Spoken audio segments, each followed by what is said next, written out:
इनेलो प्रदेश महासचिव सुनैना चौटाला का बयान सामने आया। जेजेपी और कांग्रेस पर निशाना साधते नजर आई सुनैना चौटाला। अब चौटाला ने किसान हित में काम किया है। 3 कृषि कानूनों को लेकर इस्तीफा भी दिया। जेजेपी कानून वापस नहीं लेने की बात करते थे। अभय चौटाला के इस्तीफे के बाद कानून वापस हुआ। साथ ही प्रधानमंत्री ने देश के किसानों से माफी भी मांगी थी। जेजेपी का चैप्टर क्लोज हो चुका है। सुनैना चौटाला ने कहा, भूपेंद्र और दीपेंद्र हुड्डा पर निशाना उनकी तरफ से साधा गया। विधानसभा में हुड्डा ने 70 टिकट बांटे, फिर भी कांग्रेस सरकार नहीं बन पाई। हुड्डा ने जनता के लिए कुछ भी नहीं किया। भूपेंद्र हुड्डा ने केवल शायरी ही की। सुनिए। मैं आपको याद कराना चाहूँगी, इसी पार्टी के लीडर ने कहा था कि जो कानून बन जाते हैं वो कभी वापस नहीं होते। वो भी अभय सिंह जी चौटाला का इस्तीफा था। हरियाणा प्रदेश के किसानों का संघर्ष था कि 3 काले कानून वापस भी हुए और प्रधानमंत्री ने माफ़ी भी मांगी। तो मैं यही कहूँगी कि ये जो चैप्टर क्लोज हो चुका है जेजेपी का, और सिर्फ मीडिया में बने रहने के लिए आप सबके सामने ऐसे बयान आते हैं। आप मुद्दे की बात करें, आज जनता जो है महंगाई से परेशान है, बेरोजगारी से परेशान है। हमारे पास ये मुद्दे होने चाहिए। कौन क्या कहता है, क्या करता है, इसका हमारे पास, मुझे नहीं लगता कि हमें ये मुद्दा कभी भी उठाना चाहिए। मैं उनसे एक सिर्फ छोटा सा सवाल पूछना चाहूँगी कि उनके पिताजी का ईडी का डर दूर हुआ कि नहीं हुआ। 70 टिकटें बांटी भूपेंद्र सिंह हुड्डा ने, और उसके बावजूद भी सरकार नहीं बना पाए। मैं कहती हूँ अपने गिरेबान में झांकें, विधानसभा सत्र उठाएं और देखें। पिछले 5 साल का भी देख लें और अब के भी देख लें। भूपेंद्र सिंह जी हुड्डा सिवाय शेर व शायरी के या फिर चुटकुला गोष्ठी के करते आपको दिखाई, और कुछ नहीं करते, ना जनता की आवाज़ उठाते हैं।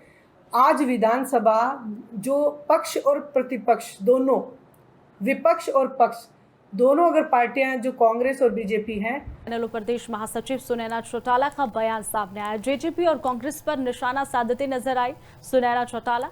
अब चौटाला ने किसान हित में काम किया है। 3 कृषि कानूनों को लेकर इस्तीफा भी दिया। जेजेपी कानून वापस नहीं लेने की बात करते थे। अभय चौटाला के इस्तीफे के बाद कानून वापस हुआ। साथ ही प्रधानमंत्री ने देश के किसानों से माफी भी मांगी थी। जेजेपी का चैप्टर क्लोज हो चुका है। सुनैना चौटाला ने कहा, भूपेंद्र और दीपेंद्र हुड्डा पर निशाना उनकी तरफ से साधा गया। विधानसभा में हुड्डा ने 70 टिकट बांटे, फिर भी कांग्रेस सरकार नहीं बन पाई। हुड्डा ने जनता के लिए कुछ भी नहीं किया। भूपेंद्र हुड्डा ने केवल शायरी ही की। सुनिए।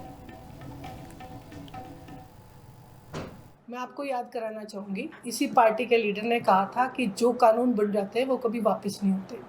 वो भी अभय सिंह जी चौटाला का इस्तीफा था। हरियाणा प्रदेश के किसानों का संघर्ष था कि 3 काले कानून वापस भी हुए और प्रधानमंत्री ने माफ़ी भी मांगी। तो मैं यही कहूँगी कि ये जो चैप्टर क्लोज हो चुका है जेजेपी का, और सिर्फ मीडिया में बने रहने के लिए आप सबके सामने ऐसे बयान आते हैं।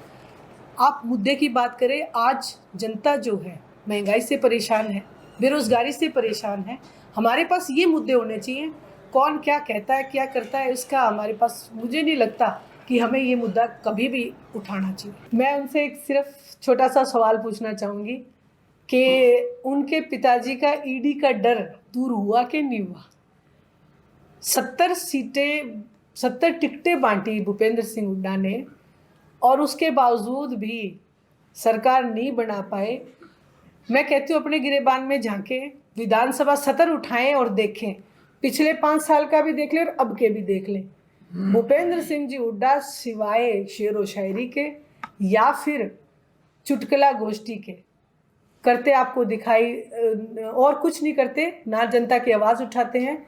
आज विधानसभा जो पक्ष और प्रतिपक्ष दोनों, विपक्ष और पक्ष दोनों अगर पार्टियां जो कांग्रेस और बीजेपी हैं,